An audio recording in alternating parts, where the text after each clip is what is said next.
शरीर के अंदर बीमारी आने के बहुत सारे कारण हो सकते हैं, बहुत सारे कारण हो सकते हैं।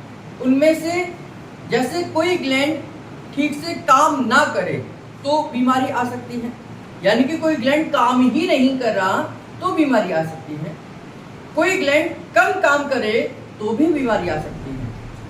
कोई ग्लैंड ज्यादा काम करे तो भी बीमारी आ सकती है। या वह ग्लैंड काम तो ठीक से कर रहे हैं और जो उसके केमिकल है वो भी रिलीज हो रहे हैं, लेकिन वो केमिकल अपनी जगह तक ना पहुंचे तो भी बीमारी आ सकती है। तो यानी कि कहीं ना कहीं इन कारणों से बीमारी आती है। जैसे फॉर एग्जांपल हमारा पैंक्रियास ठीक से काम ही ना करे, यानी ये फंक्शन ही नहीं कर रहा। तो उस कंडीशन में मैंने कल आपको बताया था कि इसमें बहुत सारे केमिकल निकलते हैं, है ना। जैसे फॉर एग्जांपल इंसुलिन है, ये इसी से निकलता है ना। तो इंसुलिन नहीं बनेगा, जब ये नहीं काम करेगा तो इंसुलिन भी नहीं बनेगा, तो हमारी शुगर कंट्रोल ही नहीं होगी, हमारे को शुगर बढ़ती चली जाएगी और इसकी एब्सेंस में हमारे को बहुत सारी बीमारियां हो सकती हैं। पहली कंडीशन कि इंसुलिन नहीं बना रहा। दूसरी कंडीशन, ये इंसुलिन ज्यादा मात्रा में बनाता है, ये इंसुलिन को ज्यादा मात्रा में बनाता है तो भी बीमारी हो सकती है। क्यों? क्योंकि इस इंसुलिन का काम क्या है, ये ग्लूकोज को कंज्यूम करती है, यानी कि ग्लूकोज को डाउन करती है। जब ज्यादा इंसुलिन बनेगा तो सारा का सारा ग्लूकोज खत्म हो जाएगा, तो हमारे शरीर के अंदर वीकनेस आ जाएगी, हमारे शरीर के अंदर एनर्जी नहीं होगी। तो क्योंकि ग्लूकोज ने सारा का सारा, हमारा इंसुलिन ने सारा ग्लूकोज कंज्यूम कर लेगी, तो भी बीमारी आ गई। अगर ये कम काम करे पैंक्रियाज तो भी बीमारी आएगी, यानी कि जब पैंक्रियाज इंसुलिन को नहीं बनाता, कम बनाता है, तो उस कंडीशन में क्या होगा कि इंसुलिन तो बन रहा है लेकिन कम बन रहा है, तो उससे हमारे ब्लड के अंदर ग्लूकोज बढ़ेगा।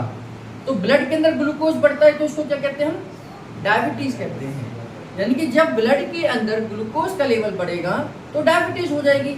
यानी कि पैंक्रियाज इंसुलिन ना बनाए तो भी दिक्कत, इंसुलिन ज्यादा बनाए तो भी दिक्कत, इंसुलिन कम बनाए तो भी दिक्कत। अब ये बना भी ठीक रहा है, सब कुछ ठीक ठाक चल रहा है, ये इंसुलिन क्या करता है, ग्लूकोज को पकड़कर सेल के पास जाता है। कहाँ जाता है? सेल के पास जाता है। यह इंसुलिन इस ग्लूकोज को पकड़कर सेल के पास जाता है कि इस ग्लूकोज को आप स्टोर कर लीजिए, जब मुझे जरूरत पड़ेगी हम वापस ले लेंगे। तो अब इंसुलिन का काम यही है कि ये ग्लूकोज को पकड़कर सेल के पास लेके जाए। ये इंसुलिन भी बन गया, इसने ग्लूकोज को भी पकड़ लिया और सेल ने इसको आने से मना कर दिया कि भाई हम तुम्हें एंट्री नहीं देंगे, तुम्हारे लिए दरवाजा नहीं खोलेंगे। तो अल्टीमेटली क्या होगा, शुगर भी ब्लड के अंदर बढ़ी हुई है, इंसुलिन भी ब्लड के अंदर होगी और तो भी हमें डायबिटीज हो जाएगी। तो उस समय डायग्नोस करने में पता चलेगा, डॉक्टर कहेगा कि आपकी इंसुलिन तो बन रही है लेकिन फिर भी ग्लूकोज यूज नहीं हो रहा, क्योंकि यहाँ पर ये रिसेप्टर्स ने दरवाजा नहीं खोला। तो सेल के रिसेप्टर्स दरवाजा नहीं खोलते तो भी हमें डायबिटीज हो जाती है। तो बात ये है कि कोई भी ऑर्गन काम ना करे तो बीमारी आ सकती है, कोई ऑर्गन ज्यादा काम करे तो भी बीमारी आ सकती है, कोई ऑर्गन कम काम करे तो भी बीमारी आ सकती है, या उस ग्लैंड के केमिकल प्रॉपर जगह पर ना पहुंचने से भी बीमारी आ सकती है। ये तो बीमारी आने के कारण है। अब न्यूरोथेरेपी क्या करेगी? न्यूरोथेरेपी इन सब का इलाज करना जानती है। इलाज कैसे कर सकती है? मैंने कहा कि पैंक्रियाज काम ही नहीं कर रहा, तो हम पैंक्रियाज को स्टिमुलेट करना जानते हैं। हम पैंक्रियाज को बार बार स्टिमुलेट करेंगे। 1 पेन तो दे ही सकते हैं, है ना। 1 पेन देंगे, 1 पेन देंगे, 1 पेन देंगे तो पैंक्रियाज स्टिमुलेट होगा, तो ये काम करना शुरू करेगा। इसको पता चलेगा कि इसको ब्लड सप्लाई आ रही है, तो ये अपने कामों को करना शुरू करेगा। पहली कंडीशन कि हम पैंक्रियाज को स्टिमुलेट कर सकते हैं। दूसरी कंडीशन, अगर ये ज्यादा काम करेगा तो इंसुलिन ज्यादा बनेगा, इंसुलिन ज्यादा बनेगा तो हमें दिक्कत आएगी। तो इंसुलिन को डाउन करने के लिए हम क्या दे सकते हैं? 4 पेन दे सकते हैं। तो पैंक्रियाज जब ज्यादा काम कर रहा है, यानी कि इंसुलिन ज्यादा बना रहा है, तो हम उस समय पर 4 पेन देंगे, तो उसका भी समाधान निकल गया।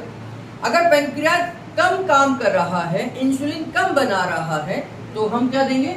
10 पेन देंगे, यानी कि हमने इसका भी समाधान निकाल दिया। कि अगर पैंक्रियास कम काम कर रहा है तो 10 पेन देकर इंसुलिन को बनाएंगे। तो तीनों का समाधान हो गया। चौथी कि अगर पैंक्रियास इंसुलिन बना रहा है, इंसुलिन ग्लूकोज को पकड़ भी रहा है और ये दरवाजा ना खोले तो इस दरवाजे को मेडिकल लाइन में हम रिसेप्टर्स बोलते हैं। इन रिसेप्टर्स को स्टिमुलेट करने के लिए हमारे पास एक फॉर्मूला है जिसको प्योर न्यूरोट्रांसमीटर कहते हैं। यानी कि हमारे पास वो भी फॉर्मूला है कि हम सेल के दरवाजे को खोल सकते हैं, जिसके लिए हमारे पास प्योर न्यूरोट्रांसमीटर फॉर्मूला है। तो प्योर न्यूरोट्रांसमीटर फॉर्मूला सेल के दरवाजे को खोलने का काम करता है। तो इस प्रकार न्यूरोथेरेपी ने हर स्टेप पर काम करना सीख लिया है कि बीमारी आने का कारण चाहे कुछ भी हो, हम उसमें न्यूरोथेरेपी का ट्रीटमेंट दे सकते हैं। कोई ऑर्गन काम नहीं कर रहा है, जैसे थायराइड ठीक से काम नहीं कर रहा है तो हम थायराइड को स्टिमुलेट कर सकते हैं।